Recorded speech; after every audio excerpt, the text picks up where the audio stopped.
الحمد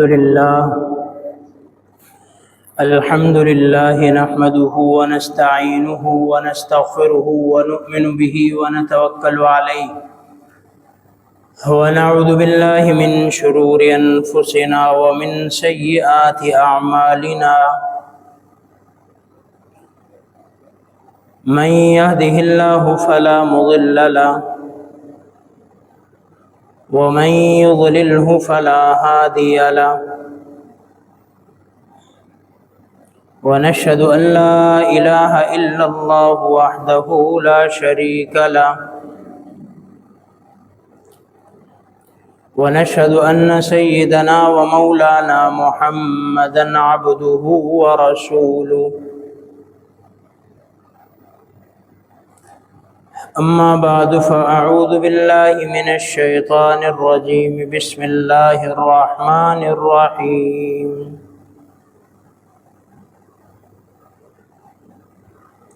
والبدن جعلناها لكم من شعائر الله لكم فيها خير فاذكروا اسم الله عليها صواف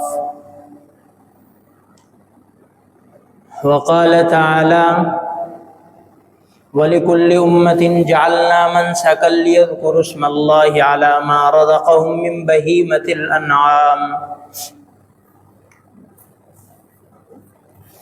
وقال تعالى لن ينال الله لحومها ولا دماؤها ولكن يناله التقوى منكم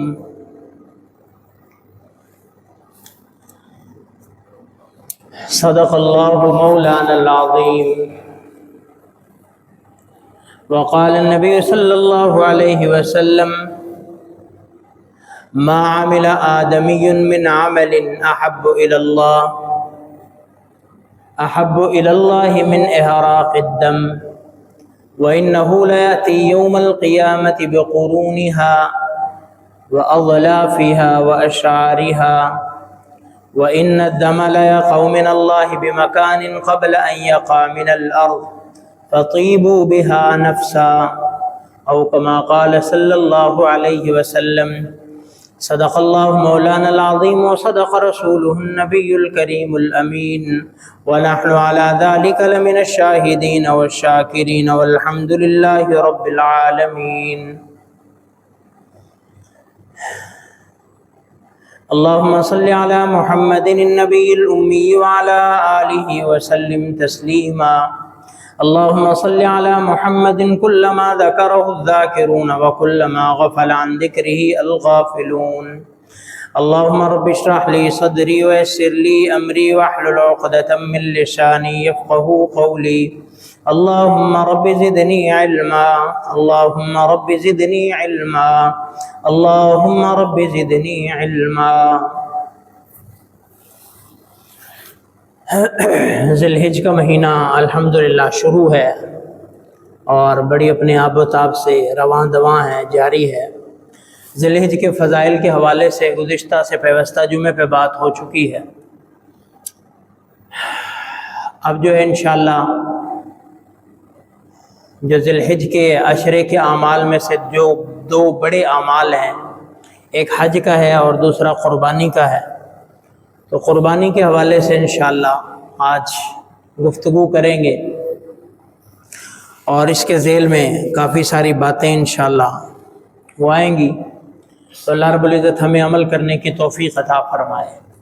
قربانی ایک بڑا محبوب اور پسندیدہ عمل ہے، اللہ کا محبوب، پیارے پیغمبر کا محبوب عمل، انبیاء کا محبوب عمل، اور یہ قربانی کوئی آج سے نہیں ہے، یہ آپ علیہ السلام کے زمانے سے یا ابراہیم علیہ السلام کے زمانے سے، قربانی تو اصل میں آدم علیہ السلام کے زمانے سے ہے، اور ہر امت نے قربانی کی ہے۔ قربانی کی شکلیں مختلف رہی ہیں، وگرنہ اللہ قرآن میں سورہ حج میں 17ویں پارے میں فرمایا وَلِكُلِّ أُمَّةٍ جَعَلْنَا مَنْسَكًا لِيَذْكُرُوا اسْمَ اللَّهِ عَلَى مَا رَزَقَهُم مِّن بَهِيمَةِ الْأَنْعَامِ، کہ ہم نے ہر امت کے لیے قربانی متعین کی ہے، مختص کی ہے کہ وہ اس قربانی پر اللہ کا نام لے کر اس کو قربان کرے۔ تو قربانی تو ہر امت پر رہی ہے، آدم علیہ السلام سے اور آپ علیہ السلام تک اور قیامت تک یہ رہے گی۔ آدم علیہ السلام کے دو بیٹوں کی قربانیوں کا قرآن میں ذکر ہے۔ سورہ انعام میں 6 پارے میں وَاتْلُ عَلَيْهِمْ نَبَأَ بَنِي آدَمَ بِالْحَقِّ إِذْ قَرَّبَا قُرْبَانًا فَتُقُبِّلَ مِنْ أَحَدِهِمَا وَلَمْ يُتَقَبَّلْ مِنَ الْآخَرِ۔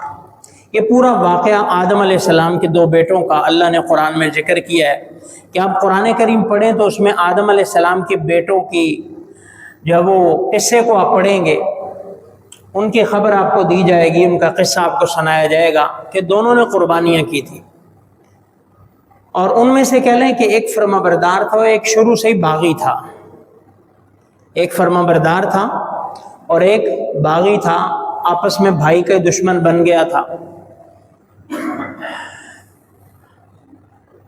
اور دشمنی میں یہاں تک پہنچ گیا کہ اس نے اپنے بھائی کا ہی قتل کر دیا، مرڈر کر دیا، اور پھر وہ قیامت تک کے لیے مردود ٹھہرا۔ تو حابیل اور قابیل 2 بھائی تھے، قابیل نے حابیل کو قتل کیا تھا، تو قربانیاں دونوں نے کی۔ حابیل نے قربانی کی تھی مینڈے کی کہہ لیں یا بکرے کی، اور قابیل نے اپنی جو اس کی کھیتی تھی، پہلے تو جو بھی قربانی ہوتی تھی یا اسی طرح سے مال غنیمت ہوتا تھا، وہ ایسے ہماری طرح کھایا نہیں جاتا تھا کہ ہم نے قربانی کی خود ہی کھا لی، یا اسی طرح سے آپ علیہ السلام کے زمانے میں مال غنیمت جب جنگیں ہوتی تھی، مال غنیمت آیا وہ آپس میں بانٹ لیا، یعنی کہ یہ اللہ نے اس امت کو آسانی دی، وگرنہ پہلے ایسا نہیں تھا۔ قربانی ہے تو بھی آگ آئے گی، اس کو آپ رکھ دیں گے مخصوص جگہ پر، آگ آئے گی جلا جائے گی اور وہ راکھ ہو جائے گی تو مطلب قبول ہے، اگر نہیں جلایا تو مردود ہے۔ اب اس میں 2 نقصان تھے ظاہری طور پر، وہ بھی بہرحال اللہ کا حکم تھا، ہمارے لحاظ سے ظاہری طور پر 2 نقصان تھے۔ ایک تو یہ تھا کہ وہ آپس میں کھا نہیں سکتے تھے قربانی یا مال غنیمت یا جو بھی ہے۔ اللہ نے فرمایا، اللہ کے پاک پیغمبر علیہ السلام نے، کہ مجھے 6 چیزیں ایسی عطا کی گئی ہیں جو پہلے امتوں کو نہیں ملی، ان میں سے ایک یہ بھی ہے وَأُحِلَّتْ لِيَ الْغَنَائِمُ، اللہ نے میرے لیے مال غنیمت کو حلال کر دیا۔ تو اب یہاں 2 قسم کی ظاہری طور پر جو مشکلات تھی وہ یہ تھی، ایک تو یہ ہے کہ آپس میں کھا نہیں سکتے تھے، غنیمت کا مال ہے یا زکوٰۃ کا مال ہے، زکوٰۃ بھی ہم امیر لوگ ہمارے اغنیاء دیتے ہیں، غربا کھاتے ہیں، آپس میں ہی کھاتے ہیں۔ تو ایک تو یہ تھا کہ کھا نہیں سکتے تھے، آگ آئے گی جلا جائے گی، بات ختم ہے، کھا نہیں سکتے۔ دوسرا یہ ہے اگر آگ نے نہیں جلایا، آگ جلا گئی تو غریب کا نقصان، نہ جلایا تو امیر کا نقصان۔ جلا گئی غریب کا نقصان کہ کھا تو سکتا نہیں بیچارہ، نہ جلایا امیر کا نقصان کہ پتہ چل جائے گا اس کا مال ٹھیک نہیں، مال ہے ٹھیک نہیں۔ اللہ نے دونوں کرم نوازی اس امت پہ کی ہے، امیر کا بھی نقصان نہیں، غریب کا نقصان بھی نہیں۔ امیر زکوٰۃ نکالتا ہے، قبول اللہ سے امید تو ہم یہ رکھتے ہیں کہ اللہ قبول فرماتے ہیں، لیکن ایک بات ہے اگر کسی کی نہیں ہوتی تو اس کا اور اللہ کا معاملہ رہ جاتا ہے، کسی کو کوئی پتہ نہیں، اس نے خرچ کر دیا۔ غریب کا بھی نقصان نہیں، اس کو زکوٰۃ کا پیسہ مل گیا، وہ اپنا چولہا کچن اپنا جلا لیتا ہے، بچوں کا پیٹ بھر لیتا ہے، بات ختم ہو جاتی ہے۔ تو یہاں پہ نہ غریب کا نقصان ہوتا ہے نہ امیر کا نقصان ہوتا ہے، یہ اللہ کا بڑا ایک شکر ہے۔ تو بہر کے اب تو ہوتا یہ تھا کہ آگ آ کے جلا گئی تو سمجھو قبول ہے، نہیں جلایا تو سمجھے مردود ہے۔ تو دونوں نے قربانیاں پیش کی، قابیل نے اپنی فصل تھی یا زراعت جو بھی اس نے کیا تھا، کھیتی تھی، وہ پیش کی، اور حابیل نے جو اپنا قربانی کا بکرا پیش کیا۔ تو ان کا جو قربانی کا بکرا کہہ لیں، مینڈا کہہ لیں، وہ قبول ہو گیا، اور اس کی فصل کو، اس کی قربانی کو آگ نے نہیں جلایا۔ اب اس کا ایک اور نقصان کہ جب اسے پتہ چل گیا میری قبول نہیں، تو رسوائی ہوتی ہے نا سب کے سامنے، سب کے سامنے رسوائی ہے کہ جی فلاں بندے کا مال قبول نہیں ہوا، فلاں بندے کا، اگر خدا نہ خواستہ ہمارے ساتھ ایسا ہوتا جی فلاں کی قبول، زکوٰۃ قبول نہیں ہوئی، تو لوگ کس طرح پھر منہ چھپاتے پھرتے؟ یہ فلاں گناہ ظاہر کر دیا جاتا جی فلاں نے یہ گناہ کیا ہے، تو کیا حال ہوتا ہمارا۔ تو اب اس کے اندر یہ نہ قبول ہونے کی وجہ سے دل میں مزید ایک گرج آ گیا، اور اس کے اندر مزید ایک بغض آ گیا اور حسد آ گیا کہ اس کی قبول ہو گئی، پہلے وہ اس میں اپنے کینے میں مبتلا تھا مزید وہ، تو اس نے پھر ٹھان لی کہ میں اس کو معاذ اللہ قتل کروں گا اپنے بھائی کو، اور پھر اس نے وہ اپنے ارادہ پورا کیا اور قتل کر دیا۔ تو یہ ان کا بھی قربانیوں کا، ان کی قربانیوں کا ذکر ہے، وہ پھر سارا آگے واقعہ ہے۔ تو مختصر یہ ہے کہ آدم علیہ السلام سے لے کر قربانیاں چل رہی ہیں، پیارے پیغمبر علیہ السلام نے بھی کی، اور اس کے بعد آپ علیہ السلام کے صدقے سے قیامت تک پھر آپ کی امت بھی کرتی چلی جائے گی۔ تو ایک تو یہ ہے کہ یہ قربانی ایسی چیز ہے جو تمام انبیاء کی، تمام امتوں کی، آدم علیہ السلام سے لے کر سب کی سنت ہے، اللہ کا محبوب عمل ہے۔ پیارے پیغمبر علیہ الصلوۃ والسلام نے فرمایا ما عمل آدمی من عمل یوم النحر احب الی اللہ من احراق الدم، کہ بنی آدم ایام نحر کے دنوں میں جتنے بھی اعمال کرتا ہے، سب عملوں میں بہترین عمل یہ ہے کہ وہ جانور کا خون بہائے، جانور کے گلے پر چھری چلائے، یہ عمل سب سے زیادہ محبوب ہے۔ اب وہ مالک کی مرضی ہے نا، جس عمل کو زیادہ محبوب قرار دیتے ہم کیا کر سکتے ہیں؟ ہم کچھ نہیں کر سکتے۔ جو اصل چیزوں میں اللہ کا حکم ہے، یہ نماز اصل اس کی فضیلت کیوں ہے؟ اللہ کا حکم ہے۔ یہ روزہ اس کی فضیلت کیوں ہے؟ اللہ کا حکم ہے۔ یہ زکوٰۃ اس کی فضیلت، حج عمرہ فضیلت کیوں؟ اللہ کا حکم ہے۔ اگر اللہ کا حکم نہ ہو، ہم بغیر اللہ کے حکم کے پڑھیں تو گناہ، یہی نماز گناہ بن جاتی ہے۔ مثال کے طور پر اگر کوئی بندہ مکروہ اوقات میں نماز شروع کر دیتا ہے تو وہی نماز ہے، لیکن اب یہ اللہ کے حکم کے بغیر پڑھ رہا ہے تو اب یہی نماز مکروہ ہے۔ جس نماز کے ایک ایک سجدے پر اس کو اجر ملتا ہے، وہی نماز اس کے لیے گناہ کا سبب ہے، گناہ کا سبب ہے۔ تو اصل ہر چیز میں کیا ہے؟ اللہ کا حکم ہے۔ اگر اللہ کہتا ہے چھری چلاؤ تو چھری چلانا اللہ کا حکم ہے، جانور کے گردن پہ چھری چلانا، خون بہانا، یہی اللہ کا حکم ہے، اسی کو پورا کرنا۔ اگر حج میں اللہ کہتا ہے یہ شیطان ہے، اس کو کینکریاں مارو، تو یہی اللہ کا حکم ہے، یہی افضل عبادت ہے۔ اب یہاں پہ وقوف عرفات کرو، یہاں پہ ٹھہر جاؤ آ کے کھلے آسمان تلے، وقوف مزدلفہ کرو، کھلے آسمان تلے ٹھہر جاؤ، یہی اللہ کا حکم ہے، ایسا کرنا پڑے گا۔ اگر آپ 9 ذی الحجہ کو عرفہ میں، عرفات میں نہیں ٹھہرے اس کھلے آسمان تلے، یعنی کہ اس جگہ پہ، آپ کا حج ہی نہیں ہے، آپ کا حج ہوگا ہی نہیں۔ لیکن اگر یہی آپ حج کے ایام گزارنے کے بعد چلے جائیں، کچھ بھی نہیں ہے، آپ جیسے مرضی جہاں مرضی ٹھہریں، عرفات کے میدان میں ٹھہریں، مزدلفہ پہ ٹھہریں، کچھ بھی نہیں ہے۔ تو ان ایام میں، ذی الحجہ کے مخصوص ایام میں، یہ حج کا رکن اعظم ہے کہ سب سے بڑا رکن یہی ہے، لیکن اگر یہ ایام گزر جائیں تو کچھ بھی نہیں ہے۔ تو اصل حکم کیا ہے؟ اصل چیز کیا ہے؟ اللہ کا حکم ہے۔ اللہ حکم کرے آپ علیہ السلام کو کہ آپ بیت المقدس کی طرف رخ کر کے نماز پڑھو، اب پھر آپ بیت اللہ کی طرف نماز پڑھنا آپ کے لیے عبادت نہیں ہے، آپ کے لیے پھر عبادت کیا ہے؟ بیت المقدس کی طرف۔ اور اگر اللہ نے حکم دے دیا فَوَلُّوا وُجُوهَكُمْ شَطْرَ الْمَسْجِدِ الْحَرَامِ، اب تم دوبارہ اپنے رخ جو ہو مسجد حرام کی طرف پھیر لو، اب تمہارے لیے عبادت بیت اللہ کی طرف رخ کر کے نماز پڑھنا ہے، کہیں اور نہیں۔ تو اصل چیز اللہ کا حکم ہے۔ اللہ نے حکم دے دیا کہ آدم علیہ السلام کو سجدہ کرو، اب اصل حکم، اصل عبادت یہی ہے۔ اگر نہیں کیا تو شیطان قیامت تک مردود ہو گیا۔ حالانکہ وہی سجدہ اب ہمیں ایک دوسرے کو، نبی کو، کسی کو بھی کرنا حرام ہے، بلکہ جھکنا بھی منع ہے۔ لیکن ایک وقت جب اللہ کا حکم آیا تھا کہ آدم علیہ السلام کو سجدہ کرو، اب جو سجدہ نہیں کیا شیطان نے، قیامت تک مردود ہے۔ تو اس لیے اصل چیز اللہ کا حکم ہے۔ اللہ کہے اس وقت میں بیت اللہ کو بھی سجدہ نہیں کرنا تو ہم نہیں کریں گے، اس وقت میں نماز نہیں پڑھنی تو ہم نہیں پڑھتے، اس وقت میں حج نہیں کرتے، پورا سال اللہ نے کہا تو انہیں نہیں کرنا، ہم نہیں کرتے، کوئی بھی نہیں کرتا، عمرہ کرتا ہے باقی حج نہیں کرتے۔ اس وقت میں تم نے فلاں کو سجدہ نہیں کرنا، ہم نہیں کرتے، بھلے والد ہی کیوں نہ ہو، والدہ ہی کیوں نہ ہو، سجدہ نہیں کرنا۔ آدم علیہ السلام کو سجدہ کرو، کرنا ہے، اب اس کے بعد کسی نبی کو بھی سجدہ نہیں کرنا، نہیں کرنا۔ تو یہ اصل چیز کیا ہے؟ اللہ کا امر ہے، جب اللہ جیسے حکم دے وہ۔ تو قربانی میں بھی یہی ہے کہ یہ ایام ہیں، ان میں اب خون بہانا اللہ کو پسند ہے۔ حالانکہ اللہ کو نہ خون کی ضرورت ہے، ہمارا خون کہاں جاتا ہے؟ جانوروں کا خون جو ہم ذبح کرتے ہیں نالیوں میں چلا جاتا ہے نا، گوشت ہمارے پیٹ میں، ہمارے فریجوں میں، اور خون کہاں ہے؟ نالیوں میں۔ اللہ کہتا ہے لن ینال اللہ لحومها ولا دماؤها ولکن ینالہ التقوی منکم۔ اللہ تم سے گوشت بھی نہیں چاہتے، اللہ تم سے خون بھی نہیں چاہتے، اللہ کو تمہارا گوشت بھی نہیں پہنچتا، تمہارا خون بھی نہیں پہنچتا، لیکن اللہ تمہیں تمہارا تقوی دیکھنا چاہتا ہے، تم فرما بردار کتنے ہو۔ اسماعیل علیہ السلام سے ہمارے لیے یہ قربانی ہے نا.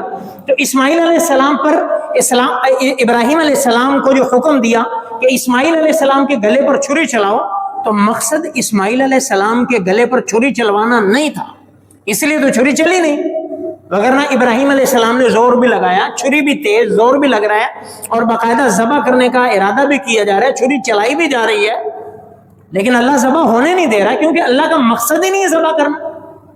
مقصد تو یہ دیکھنا ہے کہ ان کے دل میں میری محبت ہے کہ نہیں ہے، فرما برداری ہے کہ نہیں ہے. وہی چیز آج اللہ بھی دیکھنا چاہتے ہیں. اور ابراہیم علیہ السلام دکھایا کہ واقعی یا اللہ تیرے بندے کے دل میں تیرے علاوہ کسی کی محبت سما نہیں سکتی. تو آج بھی ہم سے اللہ نہ گوشت چاہتے ہیں، نہ خون چاہتے ہیں، نہ قربانی چاہتے ہیں، نہ بڑے ویڑے چاہتے ہیں، نہ کوئی ہمارا. اللہ دیکھتے ہیں ماننے والا کتنا ہے. یہ ہر ایک نے اپنی فرما برداری شو کروا دی ہے بس. وَلَٰكِن يَنَالُهُ التَّقْوَىٰ. تو اس لیے فرمایا ان ایام میں تمہاری فرما برداری کیا ہے کہ اللہ کے لیے خون بہانا، احراق الدم. اور اس کا فائدہ کیا ہوگا؟ وَإِنَّهُ لَيَأْتِي يَوْمَ الْقِيَامَةِ بِقُرُونِهَا وَأَشْعَارِهَا وَأَزْلَافِهَا. کہ جب قیامت کا دن ہوگا، جو جانور تم نے قربان کیا تھا اللہ کے راستے میں، قربانی جس کی دی تھی، جس کو ذبح کیا تھا، جس کا خون بہایا تھا، جس کا گوشت تم نے کھایا تھا، جس کے سری پائے تم نے کھائے تھے، اور جس کا سارا کچھ استعمال کیا تھا، فرمایا قیامت کے دن یہی جانور اپنی کھال کے ساتھ، اپنے بالوں کے ساتھ، اپنے سینگ کے ساتھ، اپنی جو وہ گوشت کے ساتھ آئے گا، اور یہی تمہارے نیکیوں کے ترازو میں تولا جائے گا. اس کے سینگ بھی تولے جائیں گے، اس کے بال بھی تولے جائیں گے، اس کے پاؤں بھی تولے جائیں گے، اس کی ہر چیز، ایون کہ اس کا فضلہ بھی تولا جائے گا، وہ بھی تمہارے لیے نیکیوں کی شکل میں آئے گا. وجہ کیا ہے کہ تم نے اللہ کی مان کر یہ کام کیا تھا. اللہ اس کی ایک ایک چیز کو تمہارے لیے نیکی بنا دے گا.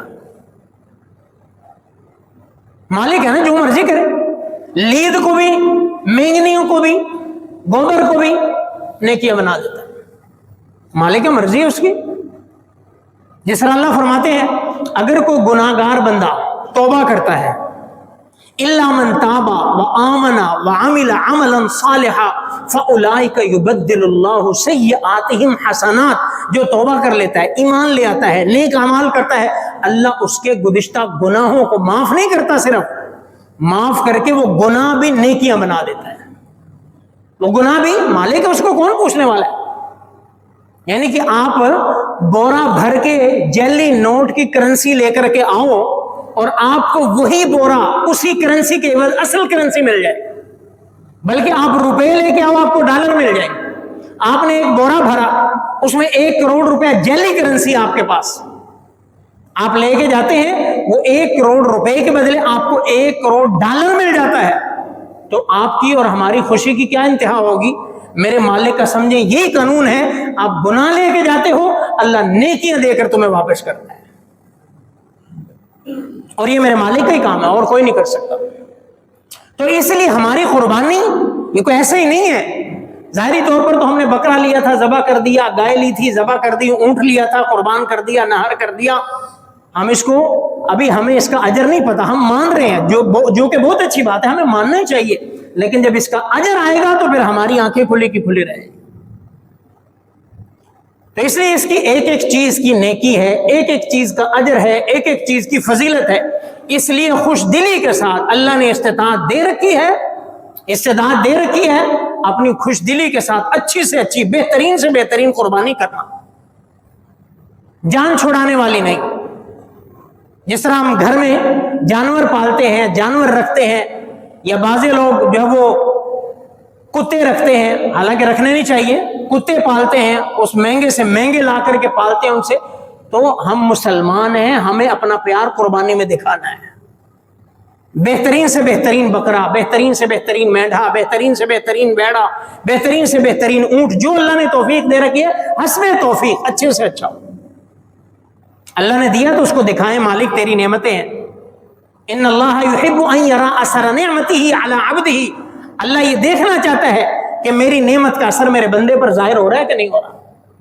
جس طرح کپڑوں سے پتہ چلتا ہے، سواری سے پتہ چلتا ہے، گھر سے پتہ چلتا ہے کہ واقعی بندہ مالدار ہے، اس کی قربانی سے بھی پتہ چلنا چاہیے واقعی بندہ اللہ کی خاص رحمت ہے اس پر، اللہ نے اس کو نواز رکھا ہے، اللہ دیکھنا چاہتا ہے تو اچھے سے اچھا قربان کرے۔ دوسری طرف شریعت نے یہ بھی رخصت دی ہے، اگر آپ کی استطاعت نہیں ہے آپ قرض لے کر نہ کرو، بوجھ نہ اٹھاؤ۔ اللہ کہتا ہے لا یکلف اللہ نفسا الا وسعها، بندے کو اللہ نے اتنے مکلف بنایا جتنے اس کے پاس طاقت ہے، اللہ نے اتنے بوجھ ڈالا ہے جتنا اٹھا سکتا ہے، جتنا اٹھا سکتا ہے۔ اللہ نے، شریعت نے کوئی فورس نہیں کیا، دبایا نہیں ہوا، ہمیں اختیار دیا ہوا کہ آپ قرض لے کر ایسے اس میں نہ پڑو۔ قرض لے کر شریعت جو ہے وہ بندے کی حیثیت استطاعت سے زیادہ بوجھ نہیں ڈالتا۔ ہاں اگر کوئی بندہ سمجھتا ہے کہ میرا کاروباری قرضہ ہے، یہ تو چلتا ہی رہتا ہے، باقی چیزوں میں بھی چلتا رہتا ہے، اگر میں قرضہ لے لوں گا اور قربانی کر لوں گا تو مجھے کوئی ایکسٹرا برڈن نہیں اٹھانا پڑے گا، روٹین میں جیسے قرضے آتے جاتے ہو جائے گا، مینج ہو جائے گا، تو پھر لے لے تو اس کی کیا ہی بات ہے، پھر سونے پہ سہاگا کر لے، پھر اس کے قرض کی وجہ سے قربانی پہ کوئی اثر نہیں پڑے گا۔ تو یہ شریعت کا حسن ہے، اللہ نے آپ کو دیا اچھے۔ اللہ کے پاک پیغمبر علیہ السلام نے 100 اونٹ قربان کیے، 63 اپنے دستے مبارک سے نہار کی، دیا تو پھر کرے، خوشی کی بات ہے، اللہ کی رضا کی خاطر ہے۔ اب اگر ہمیں پتہ چل جائے کہ ہمارے گھر میں جتنا بھی کوئی خام مٹیریل ہے، کوئی بھی چیزیں ہیں، کوئی اتنا بھی کچرا ہے، ویسٹ ہے، خالی بوتلیں، پلاسٹک، پیپے، لوہا، تانبا، جو بھی ہے، وہ اگر ہم کسی کو دیتے ہیں اتنے وزن کے بدلے ہمیں سونا ملتا ہے، تو ہم اپنے گھر میں کوئی چیز چھوڑیں گے؟ ہم ایک ایک چیز کھرچ کے صفائی کر کے نکال کے دیں گے، لو جی اس کے بدلے سونا مل رہا ہے۔ اگر ہمیں ان جانوروں کی لید کے بدلے بھی اتنی نیکیاں مل رہی ہیں تو اس سے بڑی کون سی نعمت ہے، اس سے بڑی کون سی سعادت ہے؟ تو اس لیے جس کو اللہ نے دیا ہے استطاعت کے مطابق کرے۔ ہاں نہیں دیا، اللہ سے مانگ سکتے ہیں یا اللہ مجھے بھی توفیق دے، میرا بھی دل چاہتا ہے، بینگ اے مسلم ہر بندے کے دل میں خواہش ہوتی ہے، کوئی بھی نیک کام ہو، حج ہو، عمرہ ہو، زکوٰۃ ہو، قربانی ہو، بندے کے دل میں آتا ہے یا اللہ مجھے بھی توفیق دے، میں بھی یہ کام کروں۔ تو اللہ سے مانگ سکتا ہے، اللہ سے دعا کر سکتا ہے، اللہ سے استطاعت مانگ سکتا ہے۔ اور جس کو استطاعت ہے وہ اپنے اللہ سے جو وہ سودے کرے، اپنے اللہ سے تجارت کرے، اپنے اللہ سے کہ تھوڑا خرچ کرے گا اللہ زیادہ دے گا۔ اللہ کی تجارت ایسی ہے جس میں خسارہ کوئی نہیں ہے۔ تو زیادہ سے زیادہ اپنی استطاعت کے مطابق عیب سے پاک جانور، جب اللہ نے توفیق دے رکھی، عیب کا مطلب تو کیا ہے کہ ہم آخری درجے کی قربانی کر رہے ہیں کہ بس عیب نہ ہو، اور اعلیٰ کیا ہے کہ خوبصورت ہو، دور سے چلتا ہوا آ رہا ہو تو ایک دفعہ دیکھ کے بے اختیار زبان سے ماشاءاللہ نکل آئے، اصل قربانی یہ ہے۔ باقی آخری درجہ یہ ہے کہ کم از کم اس میں عیب نہ ہو، لنگڑا نہ ہو، لولا نہ ہو، کانا نہ ہو، کان نہ کٹا ہوا ہو، سینگ جڑ سے نہ اکھڑے ہوئے ہوں، یا اسی طرح سے وہ ٹانگوں سے جو ہے معذور نہ ہو، اگر بکری ہے تو اس کے تھن خراب نہ ہو، یا اسی طرح وہ بکرا، بکری یا کوئی جانور ہے تو مجنون نہ ہو، پاگل نہ ہو، ایسی چیزیں، یہ پھر آخری درجہ ہے کہ یہ عیب نہیں ہونے چاہیے، یہ عیب نہیں ہونے چاہیے۔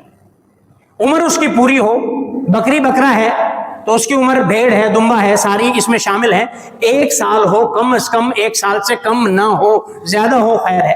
ہاں بھیڑ اور دمبے کے بارے میں شریعت نے دیا ہے اختیار کہ اگر وہ موٹے تازے ہوں اور دیکھنے سے وہ ہوں 6 ماہ کے، لگتے سال کے ہوں تو ان کی 6 ماہ کی بھی ہو سکتی ہے، بکرے میں نہیں ہے، بکرے بکری میں نہیں، دمبا بھیڑ میں یہ ہے۔ باقی گائے ہے تو اس کی عمر 2 سال ہو، 2 سال سے زیادہ ہو، کم نہ ہو، اونٹ ہے اس کی عمر 5 سال ہو، اس سے زیادہ ہو، کم نہ ہو، یہ ساری چیزیں دیکھی جائیں تاکہ ہم پیسہ خرچ کریں اور ہماری قربانی ہو بھی صحیح، اور پھر قربانیوں کے متعلق وسوسے کا شکار نہ ہوں۔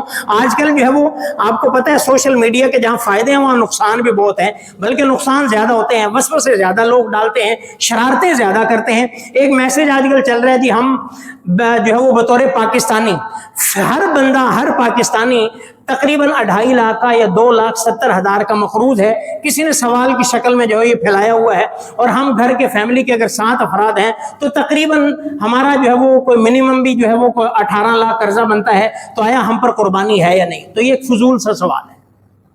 آپ صرف اس قرضے کے ذمہ دار ہیں جو آپ نے کسی کو دیا ہوا ہے یا کسی سے لیا ہوا ہے، بائی ہینڈ آپ نے دیا ہے یا لیا ہے، براہ راست آپ نے معاملہ کیا ہے 2 بندوں کا، اگر اس شکل میں آپ مقروض ہیں تو مقروض کنسیڈر ہوں گے. اگر یہ پاکستان کا قرضہ ہے، فلاں کا قرضہ ہے، تو بھائی یہ اسٹیٹ کا اسٹیٹ پر قرضہ ہے یا IMF کا اسٹیٹ پر قرضہ ہے، ہمارا اس سے کوئی لینا دینا نہیں ہے. براہ راست کہ ہم جی مقروض ہیں، پاکستان مقروض ہے تو ہم مقروض ہیں. بھائی جنہوں نے قرضہ لیا ہے، جو اس کے کہہ لیں کہ متعلقین ہیں، جنہوں نے یہ معاہدے کیے ہیں، سب سے پہلے تو وہ ذمہ دار ہے. اور دوسری بات، ہمارے اوپر جو قرضہ ہے وہ زیادہ تر سود ہے. قرضہ کم ہے، سود زیادہ ہے، تو ہم اس کے ذمہ دار نہیں ہیں. ہم پاکستانی انفرادی طور پر عوام اس کے ذمہ دار ہیں. جنہوں نے قرضہ لیا ہے ان سے اگر پوچھیں تو وہ کہتے ہیں پاکستان مقروض ہے. وہ کیا کہتے ہیں؟ وہ نہیں کہتے ہم مقروض ہیں. جنہوں نے لیا ہے، جو ارباب اقتدار اور اختیار ہیں، وہ کیا کہتے ہیں؟ پاکستان مقروض ہے. لیکن ہماری عوام وہ کیا کہتے ہیں؟ ہم مقروض ہیں. ہم مقروض. بھائی آپ نے نہ لیا، نہ آپ کے پاس آیا، نہ آپ کو اس کی کوئی بھنک پڑی. ہاں اسٹیٹ کے لیے آیا تھا، اسٹیٹ جانے، وہ جانے، اسٹیٹ جانے، اس کا کام جانے.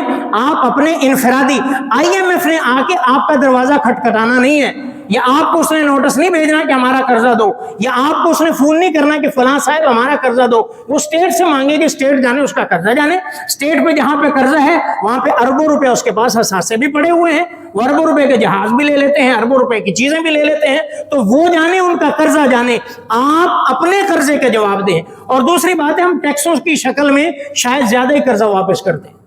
ہم ٹیکسوں کی شکل میں شاید زیادہ ہی کرتے ہوں گے، واپس کم نہیں کرتے. تو یہ بڑی ایک عجیب سی باتیں ہیں، سینس لیس باتیں ہیں. ان چیزوں کا ہمارے ساتھ کوئی تعلق نہیں ہے، یا ان چیزوں کی وجہ سے قربانی، حج یا باقی اعمال پہ کوئی فرق نہیں پڑتا. تو ان جیسے اعتراضات کو خاطر میں نہ لایا کریں.